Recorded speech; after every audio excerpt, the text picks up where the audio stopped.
혹시 여러분들은 져주기 게임이란 것을 알고 있는가? 2012년 런던 올림픽 여자 배드민턴 복식 16강 경기에서 한국과 중국 그리고 인도네시아 팀이 서로 성의 없는 플레이를 하면서 고의로 패배를 하였다가 각 팀의 선수 모두가 실격 처리되고 대회에서 퇴출당한 져주기 게임 사건이 있었다.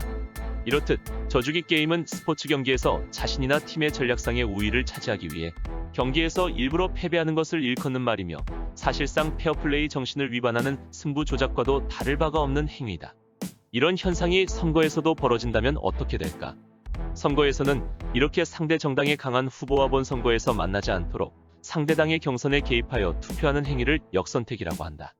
최근 경선 과정에서 자신이 지지하는 정당이 자신의 후보에게 유리하게 될 수 있도록 상대편 당의 경선에 참여해 불리한 후보를 떨어뜨려 자신의 당에 유리한 후보를 당선시키려고 시도한다는 역선택 논란이 제기되고 있다.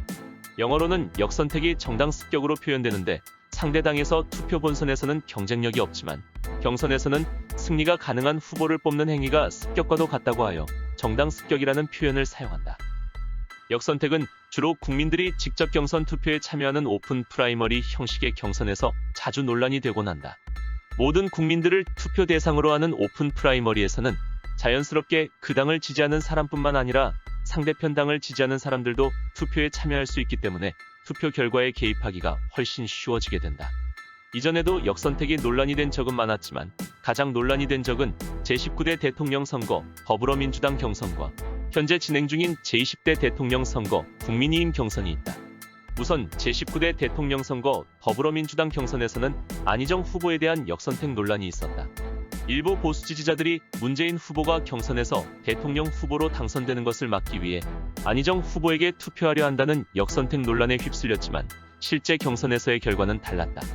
문재인 후보가 57.0%의 득표율로 안희정 후보의 득표율인 21.5%의 3배에 가까운 결과가 나오면서 결국 안희정 후보에 대한 역선택 논란은 무의미해지게 되었다.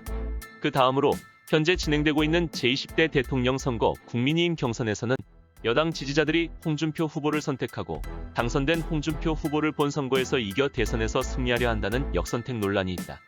역선택 논란이 수면 위로 올라오자 윤석열 캠프 등 일부 캠프에서는 여당 지지자들의 공격을 우려하여 역선택 방지 조항을 경선 과정에 넣을 것을 주장하였다. 여기서 역선택 방지 조항이란 경선 과정에서 여론조사가 일정 비율로 반영되는데 여론조사를 하는 대상을 국민의힘 지지자와 무당층으로만 한정하겠다는 조항이다. 즉, 더불어민주당과 같은 상대 당을 지지하는 사람들을 배제한 채로 여론조사를 진행하겠다는 뜻이다. 그렇지만 다수 후보의 캠프 측에서는 역선택 방지 조항에 대해서 반대 의사를 표하고 있었다. 왜냐하면 투표에 참여하는 다른 당의 지지층 세력이 역선택이 아닌 자신이 소속된 당과 지지하는 후보의 정당이 다른 일종의 교차 투표이고 현재 국민의힘의 지지율인 30%대라는 수치만으로는 대통령 선거에서 이기는 것은 불가능하며 그렇기에 국민의힘 안에서의 지지자뿐만이 아니라 여권 지지층에서도 지지 가능할 후보가 필요할 것이다. 따라서 경선 여론조사에서 여권 지지층을 조사 대상에 넣어야 중도층의 확장이 생긴다고 주장하였다. 결국 논란이 계속되자 국민의힘 선관위에서는 역선택 방지 조항을 넣지 않기로 하였으며 대신 절충안으로 지난 1차 컷오프에서는 100% 여론조사 대신 책임당원 여론조사 20%와 국민 여론조사 80%의 방식으로 진행하였으며 11월에 치러질 3차 본경선에서는 여론조사 문구에 본선 경쟁력을 묻는 문구를 삽입하기로 하였다.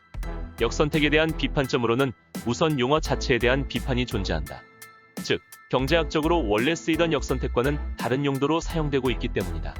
경제학에서의 역선택이란 거래를 할 때 한 사람만이 정보를 가지고 있고 다른 사람은 가지지 못할 때 발생하는 정보의 비대칭성으로 인해 발생하는 현상이다.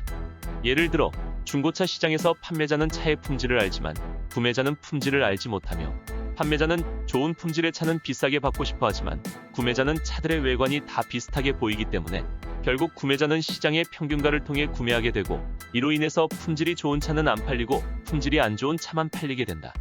이런 식으로 정보의 비대칭이 계속되면서 구매자들이 품질이 좋지 않은 물건을 구매하게 되고 이로 인해 시장이 축소되게 되는 현상이 경제학적인 역선택이지만 정치권에서의 역선택이 본래의 역선택이라는 용어와는 완전히 다른 하나의 용어가 되어버린 것이다.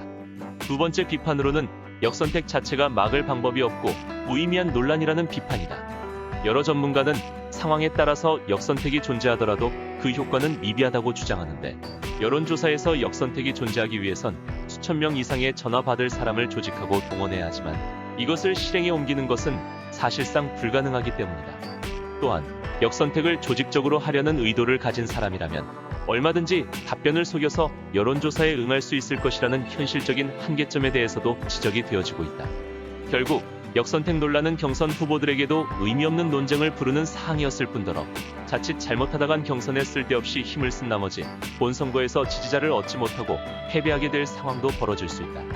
역선택 논란이 발생할수록 후보자들은 지지 기반을 더욱 더 넓고 깊게 다져놓을 필요가 있을 것이며, 이러한 소모적인 논쟁보다는 정말로 경쟁력 있는 후보자를 검증해낼 수 있는 수단이 필요할 것이다.